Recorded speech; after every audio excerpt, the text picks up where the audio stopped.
Hello বন্ধুরা, তোমরা সবাই কেমন আছো? আশা করি ভালো আছো, আর আমিও খুব ভালো আছি। তো দেখো, সকালবেলা করেছিলাম ধোসা, আর দুপুরবেলা দেখো পাতলা পাতলা ডিমের ঝোল করেছিলাম। তো প্রথমে ডিমটা ছাড়িয়ে নিয়ে তারপর তেলের মধ্যে হলুদ আর লঙ্কা গুঁড়ো দিয়ে ডিমটা ভেজে নিচ্ছি। ডিমটা একটু চিড়ে নেবে মাঝখানে মাঝখানে একটু একটু, মশলাটা যাতে ঢুকে যায়। আর আমি ঠিকমতো অ্যাক্টিভ থাকতে পারছি না বলে অনেক বন্ধু কমেন্টও করতে আসে না। যারা আমাকে ভালোবাসে তারা সব সময় কমেন্ট করে, ভিডিওটা পুরো দেখে। আর আর যাদেরকে আমি সাপোর্ট করতে পারি না তারা দেখে না। অনেকে আছে যারা আমাকে ভালোবাসে না, তারা দেখে না।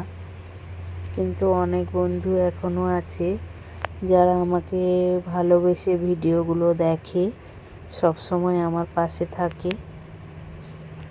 আমি না পাশে থাকলেও ওরা পাশে থাকে।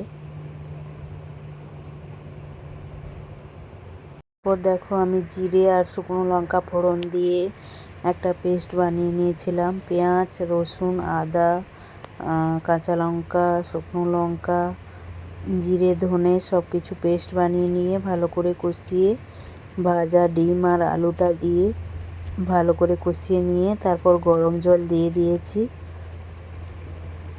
তো কেমন হয়েছে তোমরা কমেন্টে জানাবে।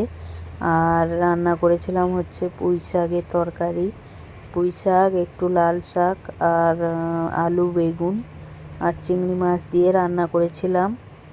দেখো, আমার রান্নাটা কমপ্লিট হয়ে গেছে।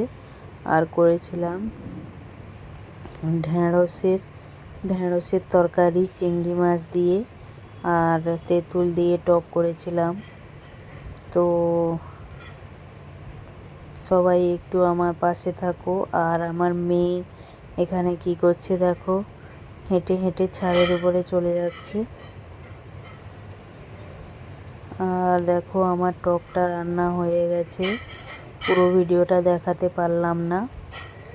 তো তোমরা সবাই পাশে থেকো, আমি এখন একটু ব্যস্ত আছি। সবাই এসছে আমার ঘরে, তো সবাই একটু পাশে থেকো, লাইক কমেন্ট করো।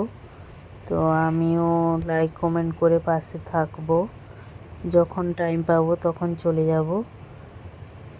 তো তরকারিটা কেমন হয়েছে কমেন্টে জানাবে। সবাই ভালো থেকো, সুস্থ থেকো, সবাই সবার পাশে থেকো। টাটা সবাইকে।